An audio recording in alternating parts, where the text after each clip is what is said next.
na le mangai na le tlom na ani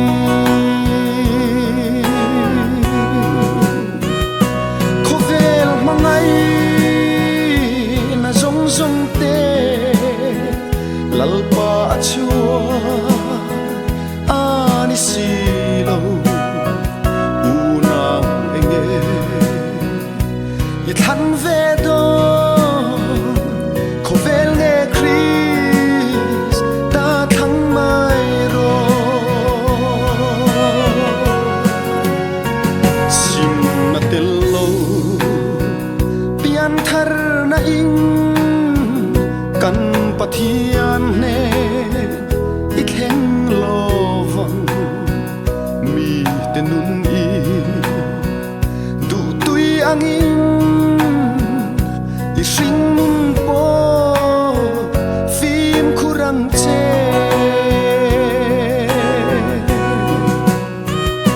khovel mangai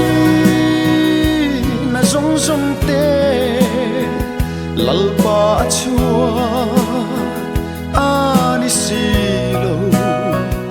unau enge i than ve do khovel nge Chris ta thang mai ro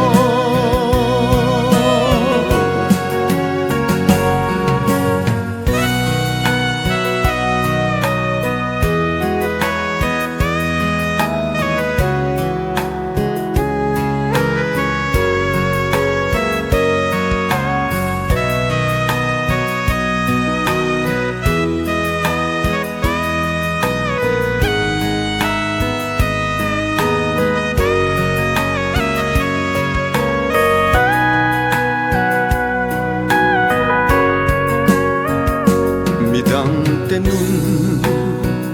te following nang ma le Chris ta in kara fellow omte siam thazela eng kim mai lung oi to ang khovel mangai zong zong te lalpa chua ani silo unau enge i than ve do khovel nge Chris ta thang mai ro lalpan ti tu ape kapia sumral loving puang chuak zela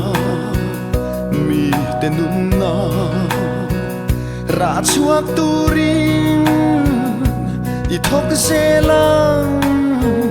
kan lalpa ta khovel mangai